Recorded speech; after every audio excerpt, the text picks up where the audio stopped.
What if minimalism was not an aesthetic trend or a TikTok challenge, but the only way to survive? I wasn't styling the perfect shelf with a single plant and romantic lighting. Here, I sat in a practically empty room, trying to stretch $5 and 2 cans of food until tomorrow. Survival starkness wasn't a preference. It was a circumstance of having things taken, a job lost, a home slipped away, a savings account drained. There was no cushion, no contingency plan, no luxury of planning ahead. What I had was what I had. When you just have less because life demanded it, romantic talk of owning less sounds like so much nonsense. They call it decluttering. I think of it as forced clutter detox. You don't need to Marie Kondo your life when all you've got is a dream and a backpack you're trying to keep alive. The battered version of essentialism is another matter. What can I carry? What do I actually need? What can I let go of in order to live, not to flourish, not yet, but to live through?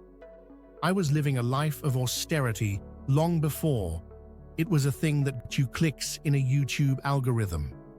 Not because I wanted to live with less, but because I had no choice. My world was confined to a single room, but that stripped-down life began to teach me something. There was power in not relying on things, peace in silence, and freedom in letting go. I wasn't pursuing an ideal, I was surviving. But I learned about strength I didn't know I had by being resilient in simplicity. That broken phone still worked. That thrifted jacket did not let me down. That folding chair was my desk, my dinner table, my home office. So I stopped measuring my life by how full it looked and started measuring it by how light it felt. Every empty shelf, every bare wall, every echoing room no longer felt sad. It felt liberating. When you're an emergency thinker, the world becomes a very different place. A free blanket becomes not a luxury, but warmth.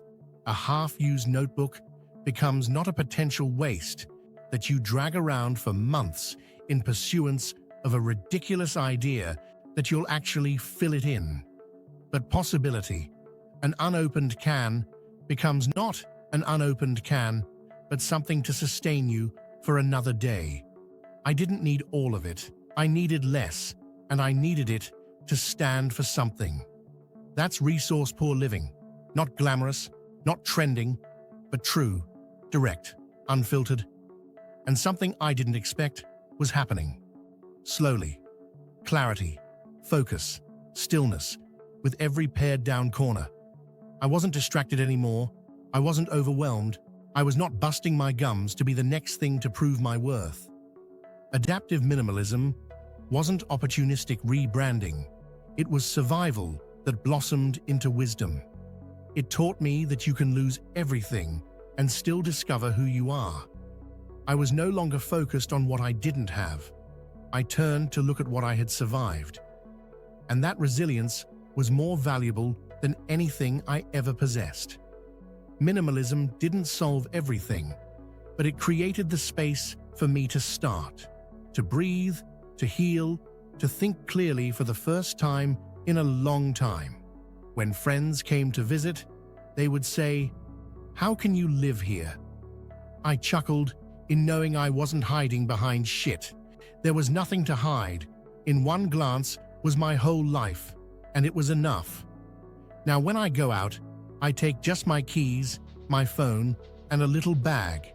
There are no should-haves or could-have-bees rattling around in my head. It's peaceful, as though you could see the way straight and true in front of you, just as clearly as you can see a lake's serene surface. Peace isn't something you add to your life. Peace is something you uncover. By clearing physical space and emotional debris, by coming to terms with the possibility that the life you seek may already fall within 4 humble walls.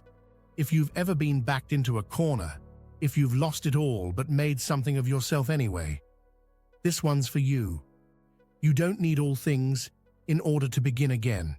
You just need sometimes enough.